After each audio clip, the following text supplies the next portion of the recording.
everyone, welcome to my channel. নমস্কাৰ, মোৰ নাম পিংকি বৰুৱা। এটো মোৰ প্ৰথমটো ব্লগ আপোনালোকৰ বাবে।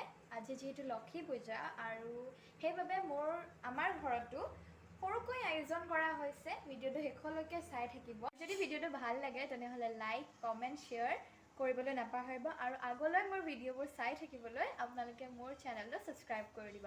আৰু এটা কথা নাপাহৰিব, ওচৰতে থকা বেল আইকনটো প্ৰেছ কৰি দিব। ইয়া প্ৰসাদত দিবৰ কাৰণে নাৰিকল গুচাই থকা হৈছে। গধূলি যিহেতু লাগিব, মায়ে ইয়া নাৰিকল গুচাই আছে।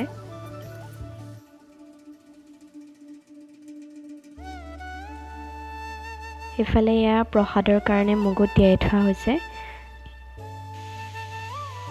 গধূলিকে প্ৰসাদত দিবলৈ নাৰিকলৰ লাড়ু লাগিব, সেইকাৰণে নাৰিকলখিনি ভাজি লৈছোঁ। তাৰপিছতে ইয়াৰ পৰা লাড়ু বনাব লাগিব।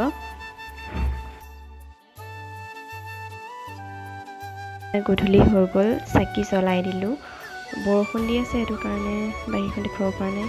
এয়া মায়ে পূজা আৰম্ভ কৰি দিলে। মায়ে নিজৰ পূজা কৰি আছে।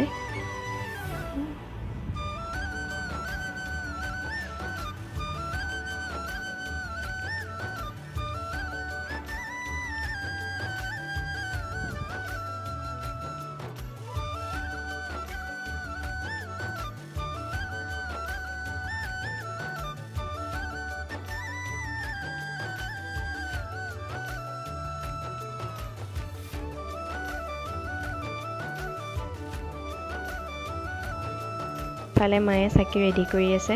কোৱা হৈছে পূজাত ঘিউ চাকি লগালে ভাল, মায়ে ঘিউ চাকি ৰেডি কৰি আছে। নেক্সট এয়া মায়ে ভোগত পায়স দিছে, ভোগ লগাইছে। তাৰপিছত এয়া অথনি নাৰিকলৰ লাড়ু বনাইছিলোঁ সেয়া। তাৰপিছত এয়া মাহ প্ৰসাদ।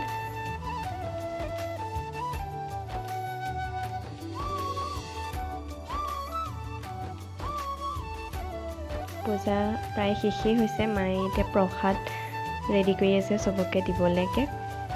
এয়া মোৰ যিহেতু এইটো ফাৰ্ষ্ট ইউটিউব ভিডিঅ', ক'ৰবাত যদি ভুল হৈছে তেন্তে ক্ষমা কৰি দিব আৰু ভুলখিনি শুধৰাই দিব বুলি আশা থাকিল। আৰু ভিডিঅ'টো যদি ভাল লাগে তেন্তে ভিডিঅ'টো লাইক, কমেণ্ট আৰু শ্বেয়াৰ কৰি দিব, লগতে চেনেলটো ছাবস্ক্ৰাইব কৰি দিব। Thank U.